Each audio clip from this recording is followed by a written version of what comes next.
Hello, my name is Jose Zaraluki, and I'm currently a senior at Clemson University, and I am graduating this upcoming August.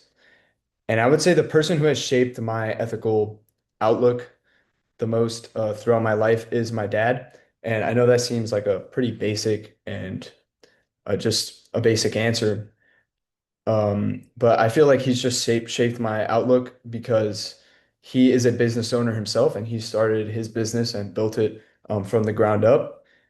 So I kind of grew around him, just creating his business and just learning from him in all kinds of ways, whether that's in a financial decision-making way or just from his entrepreneur mindset. And then I've also learned about his ethical values and how he implements ethics within his business. And he has there's a lot of workers. There's not a lot of workers, but there's all kinds of people that work for his company that come from all kinds of backgrounds.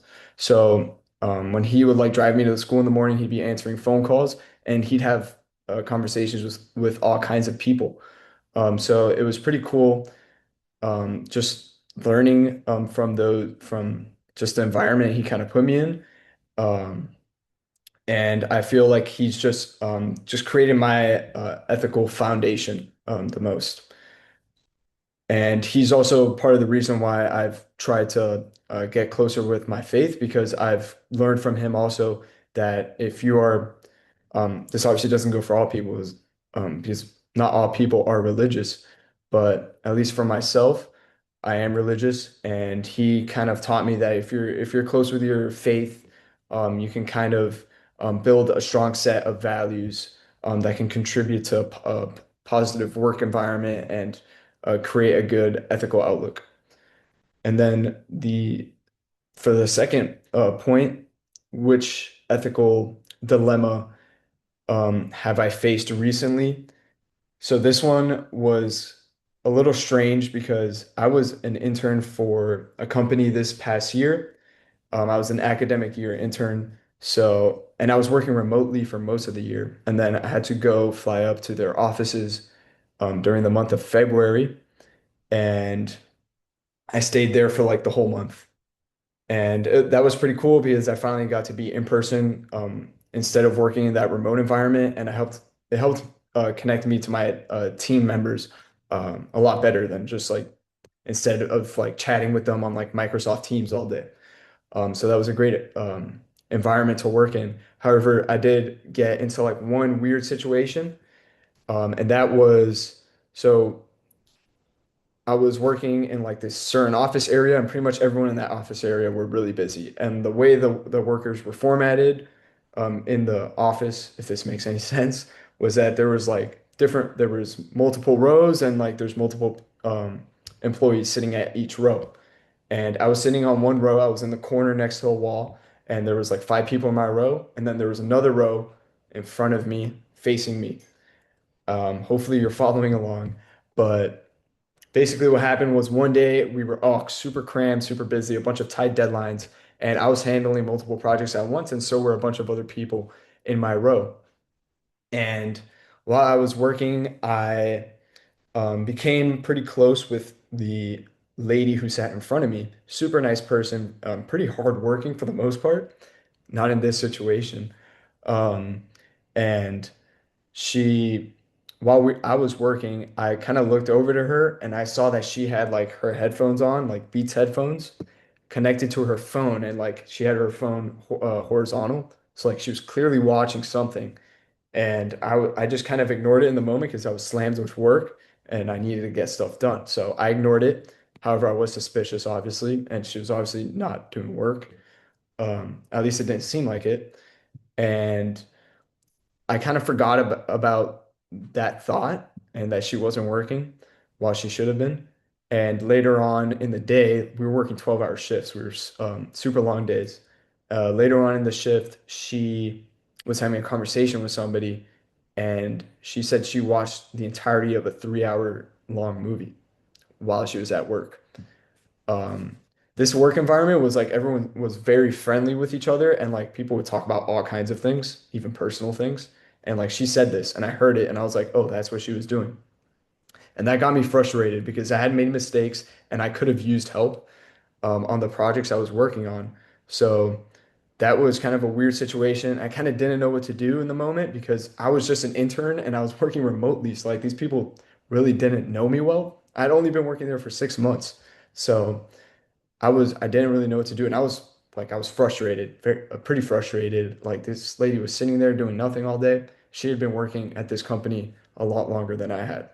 So she had a reputation built up and I didn't want to ruin it. So I stayed silent, didn't do anything about it. Didn't even like tell it to like my coworker friends. Um, so I don't think I handled that well, and I would not handle that the same today. The way I would handle it would be as soon as I see her distracted or watching her movie, like as soon as I realize it, I would try to get her attention and be like, "Hey, I have a bunch of stuff I'm working on right now. Can you please help me?" I'm sure she was a good person, and I'm sure she would have said yes, and she would have helped me. So that would have, kept her on task, and I wouldn't have been frustrated, and I probably would have gotten my work done a lot more efficiently. But that is how I would have handled it today. Would have been a lot more be a lot more simple. Um, but yeah, I feel like I was nervous in the moment, and I felt inferior to her since I was just an intern. And I feel like that's a situation that maybe I feel like a lot of people have probably found themselves in situations like that, like where they're an intern and they see something that is not right going on. Obviously, this was like a small scale thing. Like she didn't like always watch movies. She was typically working. But like in this instance, I caught her like not doing work. I also like didn't want to be that guy, like, oh, this intern's telling me I need to work. Well, I've been working here for many years. Like she probably wouldn't have listened to me, but at least um, I feel like if I told her that I had a bunch of stuff and I needed help, she would have helped me. Because I also found myself in situations later on where I needed help and she was there for me. So, moving on to the third point, which ethical framework am I drawn to most? I would say I'm drawn to deontology the most. This is because I prefer to follow rules that are like whatever company I'm working for, I want to follow their rules and not my rules.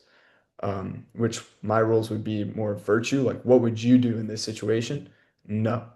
Even though that I think is valid, um, I'd rather go by what the company says to do. Unless I'm the business owner, then I can kind of, implement my own rules and what I think is right. However, I think deontology resonates with me most because it benefits everyone in the work environment because there's going to be people from all kinds of backgrounds that have all kinds of values and mindsets. So if you just base it off of virtue, people are going to butt heads on a bunch of stuff. If you go by deontology where there's specific guidelines and rules, then that would, I think, resonate with people the most, and that's why I resonate with it the most. And consequentialism, like that, it is valid, but I feel like if you just focus on the consequences, that's where people start to cut corners. So like, oh, that this little task doesn't really matter. We just need to get to the end point. I feel like I mean, it's a good framework, but I feel like corners can be cut. Um, Hopefully that makes sense.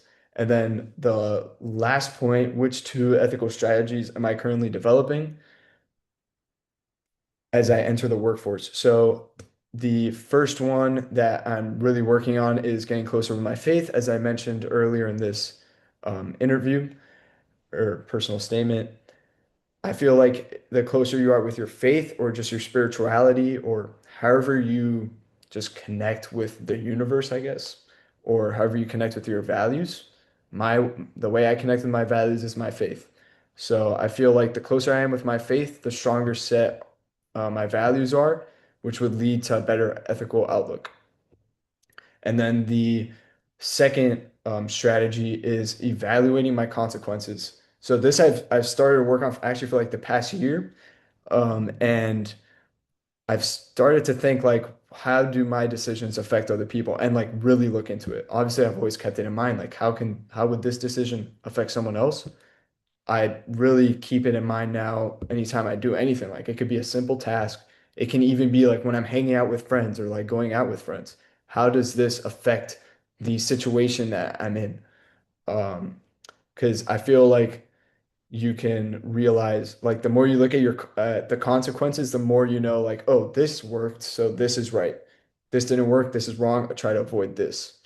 So I feel like that the two major strategies I'm working on, and also this class has helped me a lot because done, I've looked at many of the readings as well as the lectures have helped shape my ethical outlook, and I'm looking forward to just implementing my ethics when I get into the workforce. I'll be starting a job after I graduate, a couple days after I graduate. So I'm sure I'll be encountering some situations where um, the frameworks and just the lessons I've learned in the past month will come into play.